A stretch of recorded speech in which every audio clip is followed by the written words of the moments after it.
Spoštovani starši in vsi, ki skrbite za duševno zdravje otrok in mladostnikov.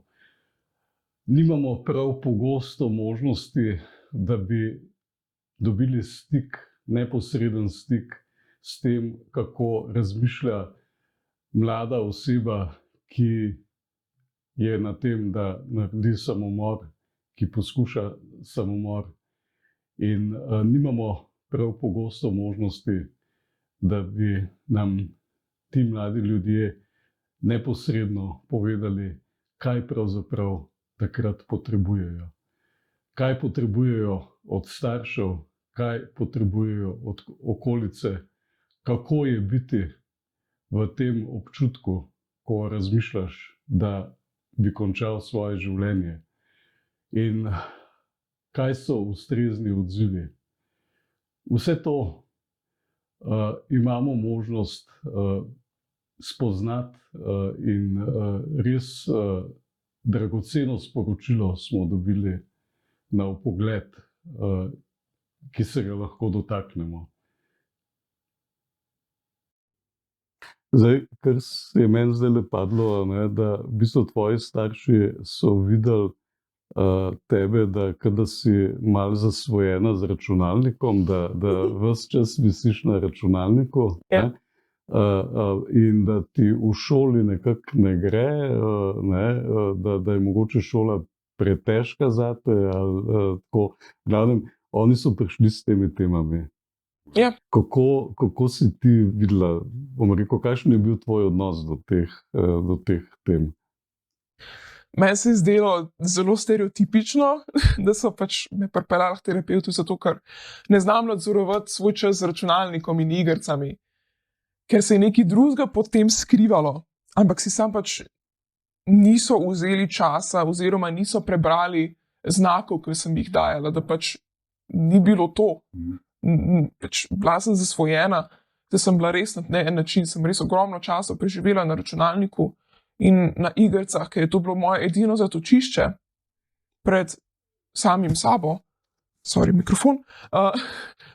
Ker, mislim, takrat sem lahko šla v en drug svet, ki je bil izven moje bolečine.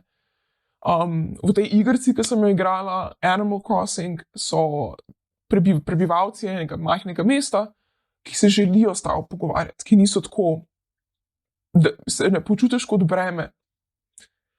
In zelo žalostno je, ampak to je bila moja edina v bistvu komunikacija s komorkoli.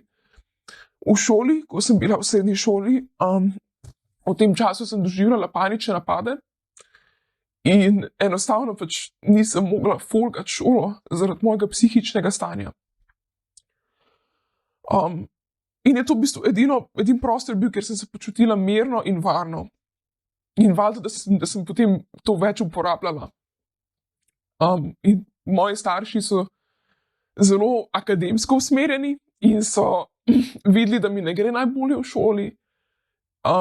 In so potem naredili 1 + 1 je 15, zato ker igrice skozi igra. Niso pa vprašali, zakaj skozi igrice igra, zakaj je toliko časa na računalniku. Ja. Je pa tudi res, da sem v bistvu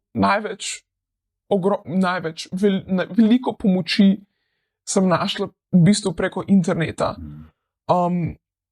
Meni se je začela depresija in tesnobna v 5. razredu. In od takrat do približno začetek srednje šole sem bila prepuščena sama sebi.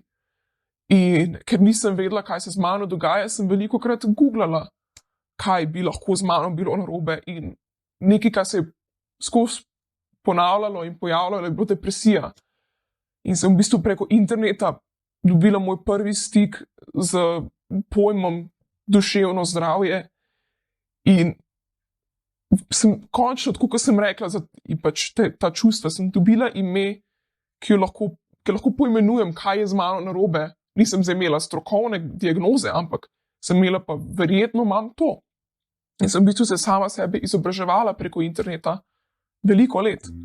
Preden sem končno poslušala vse te, predvsem na YouTubu, ki ti vedno rečejo, če čutiš kakšno od teh stvari, če imaš kakšne te simptome, se prosim posvetuj z zdravnikom. In po ne vem koliko letih sem rekla končno, v redu, mogoče pa je kaj na tem, da se posvetuješ z nekom, ki je strokovno izobražen za te zadeve. Tako da v bistvu moj prvi korak je bil zaradi interneta, ne? In sem se vedno nazaj vračala k njemu, ker sem vedela, kaj iskati in kam iti, če res nisem imela druge. Naprimer online chat rooms. Nekaj časa sem visela na Omeglu in se pogovarjala o random zadevah z ljudmi. Je bilo samo pač zato, ker mi je manjkala socializacija z lastnimi vrstniki, ker so me tako rekoč zapustili, ker me niso razumeli in ker niso želeli razumeti, kaj se z mano dogaja. Ampak če bi recimo zdaj lahko šla nazaj, a ne? Ali pa da greš, ne vem, naprej in bo enkrat ena tam 10-letna deklica, ali je to 5. razred, tam nekje, a ne? V bistvu imela podobne stiske. In ti imaš možnost, da urediš svet tako, kot je prav. Kako bo ta svet urejen za to 10-letno deklico v stiski? Pač imela bo dostop do pomoči. Bodo bili ljudje okoli nje bolj razumevajoči, ne bodo samo videli površinski sloj in takoj obsojali. In bodo želeli mogoče razumeti in pomagati. Sej sem imela tako izkušnjo za približno toliko staro deklico, da sem bila jaz 18. Če jo lahko povem. Ena moja znanka, ki smo se srečali enkrat na morju, mi je na Instagram, tako sem jo malo pač poprašala, sem se spomnila na njo, sem jo poprašala, kako je. In je rekla, da je depresivna in da se želi ubiti. Tako, iz belega dne, čist. Jaz sem pa ravno v tem, sem se začela počasi zdraviti, sem začela hoditi na terapije in sem bila tako, ok, cool. Mami povej, kako ti gre. In so se zmenile, da ji vsak dan, dokler ne najde pomoči, se bom jaz oglasila in jo vprašala, kako je. Ker je tudi ona imela občutek, da noben ni bil tam za njo, vsem je bilo vse eno za njo. In jaz sem vedela, da če bi bila jaz v tisti situaciji, bi jaz želela, da bi nekdo name počakiral vsak dan, tudi če bi bilo tečno. Bi si to želela, ker nekako na tak način pokažejo, da jim ni vse en.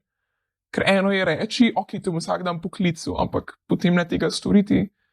Eno pa je, da pač niti ne rečeš tega, da boš vsak dan čekiral, ampak da čekiraš vsak dan. In je nekako prišlo do tega, da je potem ona šla do svoje šolske svetovalke in jo je ona preusmerila na terapijo in kolikor vem, kolikor sem imela na zadnje stike, ker zdaj že leta bilo od tega, v bistvu je zdaj v redu mentalno, kolikor vem.